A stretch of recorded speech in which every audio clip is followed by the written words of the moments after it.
नमस्कार भाई सभी को, क्या हाल है। उम्मीद है फिजिकल की तैयारी बहुत बढ़िया चल रही होगी। जिन भाइयों का यूपी पुलिस में नंबर नहीं आया भाई, मैं समझ सकता हूँ, मतलब एक बड़े दुख की बात है।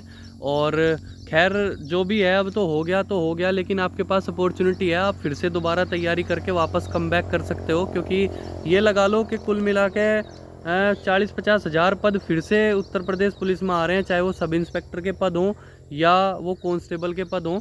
तो भाई अभी मौका है, अगर आप चाहो तो कम बैक कर सकते हो। हमने देखा है यूपीएससी की तैयारी हो या किसी भी अदर एग्ज़ाम की, अगर कोई तैयारी कर रहा होता है ना, वो एक एक मौके की तलाश में रहता है कि मौका मिल जाए, मौका मिल जाए। तो आपके पास मौका है, तो प्लीज़ अभी ये मत समझो कि भैया अब तो गाड़ी भट्टे की तरफ मोड़ दी है। कोई कह रहा है भैया अब तो गाड़ी कोयले की खान में जाएगी, अब तो लोहा फैक्ट्री में लोहा छेतेंगे। भाई ये अभी अच्छा लग रहा है, तुम्हें 12-14 हज़ार रुपये मिलेंगे। एक दिन ऐसा आएगा जब तुम 12-14 हज़ार रुपये कमा रहे होंगे और तुम्हारा सीनियर उन 12-14 हज़ार रुपये की, कोई बड़ी बात नहीं है भाई। दिल्ली पुलिस या यूपी पुलिस में ये लगा लो 12-13 दिन की सैलरी भी नहीं है वो। और मतलब वो तुम्हें औकात दिखा देगा उस 12-13 हज़ार रुपये के ऊपर। इतनी इमरजेंसी होगी, तुम्हें छुट्टी की ज़रूरत होगी, और वो 12-14 हज़ार रुपये की नौकरी के ऊपर तुम्हें तड़पा देगा कि छुट्टी नहीं दूंगा, ये करूँगा, वो करूँगा, ये पैसे काट लेगा, वो पैसे काट लेगा। तो अभी मौका है, ज़िंदगी बन जाएगी। वापस से लाइब्रेरी ज्वाइन करो, थोड़ा सा कम बैक करो, जी जान लगा के मेहनत करो। बाकी हर तरीके के सपोर्ट के लिए मैं खड़ा ही हूँ, चिंता ना करो। बहुत सारी चीज़ें फ्री ऑफ कॉस्ट प्रोवाइड करवा दूंगा मैं, जैसी भर्ती आएगी। बुक्स वगैरह जो भी हैं वो सब फ्री ऑफ कॉस्ट आपको मेरे टेलीग्राम पे मिलती रहेंगी। जो बुक मुझे अच्छी लगेगी उसको मैं आपको भेजता रहूँगा, और जिस तरीके से वो भेजनी है, क्या आपको टारगेट देना है, उस तरीके से मैं करूँगा। और एक बार आप प्लीज़ 10K करवाओ जल्दी जल्दी। दूसरी बात भाई, आज का टॉपिक जो रहने वाला है वो है कि ग्राउंड रिपोर्ट क्या चल रही है। देखो भाई, आपको पता होगा, कुछ भाइयों के कमेंट हैं कि क्या सीजेपी प्रोटेस्ट होने वाला है भैया, क्या फिर से फिजिकल डिले होंगे। भाई ऐसा अभी कुछ नहीं है, नॉर्मल हालात हैं। और ऐसा बिल्कुल कहीं से कहीं तक अभी कुछ नहीं है। अगर हो गया, मतलब उस लेवल का प्रोटेस्ट अगर हो जाता है, तो फिर हम मान सकते हैं कि चलो भाई फिजिकल डिले हो जाएगा। लेकिन बिल्कुल नहीं होगा यार, अभी बहुत लंबा टाइम है। अगर ऐसे रोज़ दूसरे दिन दिल्ली में होने लगा, जो भी देख रहे हो, जिस बात का इस्तीफा लेकर बैठ जाओ कि फलाने का दे दो, अब इसका दे दो, अब उसका दे दो, ऐसे तो भाई इसमें दिल्ली में और पुलिस को काम ही नहीं रहेगा भाई। ये बताओ, थाने की पुलिस भी आके अगर ड्यूटी कर रही है तो दिल्ली में लॉ एंड ऑर्डर कैसे मेंटेन होगा भाई। तो इसका मतलब ये है कि अगर दूसरे दिन का इनका काम यही हो गया आके यहाँ बैठने का, कि अब इसका इस्तीफा दो, अब उसका इस्तीफा दो, ये मांग पूरी करो, वो मांग पूरी करो, तो भाई ये इतना लंबा काम नहीं चलेगा, ये इनको भगा देंगे जल्दी। ठीक है, अब बात करेंगे ग्राउंड की। भाई ग्राउंड पे काम चल रहा है, रेगुलरिटी में काम हो रहा है, थोड़ी मात्रा में काम हो रहा है। जो तुम सोच रहे हो कि तुम्हें मंडप सा सजा दिख जाए, वो ऐसा नहीं होगा। टीन शेड का काम पूरी तरीके से ख़त्म हो चुका है, और बस आसमान्य लगना, मतलब समझ रहे हो, वाइट वाइट सा जो लगता है टेंट वाला, वो लगना रह रहा है। फ्रेम सारे लग चुके हैं, और जो ट्रैक था वो भी कंप्लीट हो चुका है। बस वो बता रहा था मुझे कि हाई जंप का ट्रैक और लॉन्ग जंप के 2 ट्रैक वो बच रहे हैं, उनको भी कर रहे हैं। लेकिन उससे पहले पार्किंग और जो साइडों में जो घास वगैरह था उसको साफ कर रहे हैं, तो उस पर अभी ज़्यादा ध्यान दिया जा रहा है।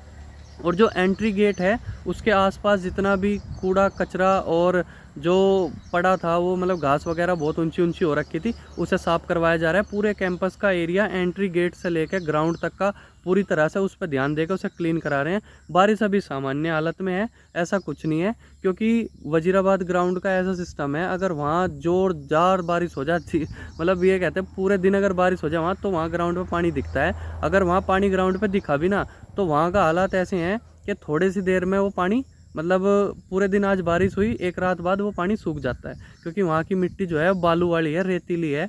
क्योंकि हमारी भाषा वाले बालक तो समझ जाएं कि रेते की मिट्टी है। बाकी जो वो मुझे कमेंट करते हैं कि बालू वाली मिट्टी है, बालू वाली मिट्टी है। और जो ये लड़कियों की मुझे शिकायत है कि भैया आप हमारे लिए कुछ नहीं बताते, ऐसा कुछ नहीं है गुड़िया, मैं भाई भाई करके बोलता हूँ। इसका मतलब ये नहीं है मैं गुड़ियाओं के बारे में बात नहीं करता, ठीक है, आप लोगों के बारे में बात करता हूँ। तो ग्राउंड की रिपोर्ट मैंने दे दी, 7 के लड़के हैं, काम कर रहे हैं, काम चल रहा है।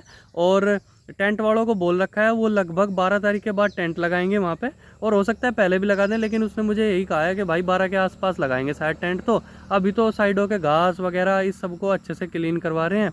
और जो मतलब पार्किंग का एरिया था, वो पार्किंग वो आप ही के लिए पार्किंग नहीं है भाई, पार्किंग में टेंट लगे हुए हैं वहाँ, उसको बहुत अच्छे से मैनेज कर रहे हैं। वहाँ रस्सा बिम वाली जो एक्टिविटीज़ होती है, जब ट्रेनिंग चलती है, तो वहाँ पे ज़्यादा घास हो रखा था, उसको क्लीन कर रहे हैं। पानी की मैंने व्यवस्था बताई दी भाई, पानी की व्यवस्था वहाँ ऐसी है, कितनी बारिश कर दियो पानी को बाहर फेंक देंगे। टुल्लू पंप उन्होंने लगा रखा है वहाँ पहले से ही। तो कांग्रेस जनता पार्टी की वजह से हो जाए तो हो जाए, लेकिन ऐसा नहीं होगा, बिल्कुल नहीं होगा यार। ऐसा तो रोज दूसरे दिन का काम हो जाएगा ये फिजिकल पोस्टपोन करने का, रोज आके दूसरे दिन बैठ जाओ यहाँ धरना देने के लिए, है ना। अब की बार ऐसा कुछ नहीं होगा, चिंता ना करो, जी जान लगा के बस तैयारी करो। ग्राउंड की रिपोर्ट एकदम ओके रिपोर्ट आ रही है, बढ़िया तरीके से ग्राउंड पे काम हो रहा है, एक टाइम काम हो रहा है, कभी सुबह को करवा लेते हैं तो कभी शाम को, क्योंकि इन्हें दिख रहा है कि ग्राउंड पे काम है 3-4 दिन का ही। जी जान लगा कर अगर काम को करेंगे तो 3-4 दिन में पूरा हो जाएगा, इसलिए वो थोड़ी थोड़ी मात्रा में धीरे धीरे काम करवा रहे हैं। और जो बच्चों का डाउट था कि क्या भैया रहने के लिए हम तो रूम ले लेंगे, कुछ कह रहे हैं रूम मिल जाएगा, भाई सोच के देखो 6,000 बच्चे अगर एक जगह 1,000 भी खड़े हो जाते हैं ना, तो वहाँ की धरती का नेचर बदल जाता है, समझ रहे हो। जवान बालक हैं सारे 6,000 जब एक जगह आओगे ना, रूम तो रूम, एक 4x4 को बैठने के लिए जगह ढूंढते फिरोगे।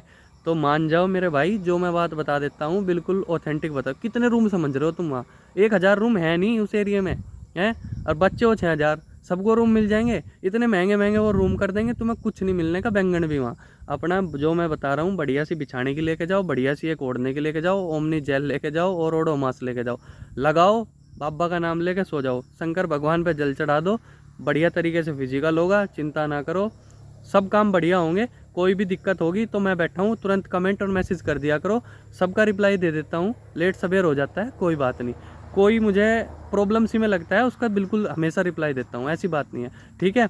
तो हर तरीके से तुम्हारे साथ हो, चिंता ना करो, बस 10 के कराओ जल्दी जल्दी। और थैंक यू सभी को, ग्राउंड की रिपोर्ट मैंने दे दी है, ग्राउंड का यही हाल है अभी, अच्छे तरीके से काम चल रहा है, कोई दिक्कत वाली बात नहीं है। डंडे टीन सेट पूरी तरह से लगने वाले हो रहे हैं, टीन सेट लग चुकी है, डंडो डंडो काम रह रहा है। वो कुल मिला के कह रहा था कि भाई अगर ये जी जान लगा काम करवाओ ना, 4 दिन का काम है नहीं हो, और दिन है अभी 17, तो हो जाएगा आराम से, चिंता ना करो, ठीक है। सभी को thank you, all the best, बहुत अच्छे से। जैसे मैंने 1600 मीटर कैसे करनी है अभी लास्ट टाइम में फिजिकल में क्या करना है वो मैंने बता रखा है, उसे जरूर फॉलो करें, ग्राउंड पे घड़ी लेके जरूर जाएं, ठीक है। नहीं ले जाने देंगे, एक बात की बात है, ऐसा होता नहीं कि ले जाने ना दें, घड़ी अलाउ होती है, लेके जाना, ठीक है। थैंक यू सभी को, ऑल द बेस्ट भाई, जय हिंद, और सपोर्ट करो अपने भाई को।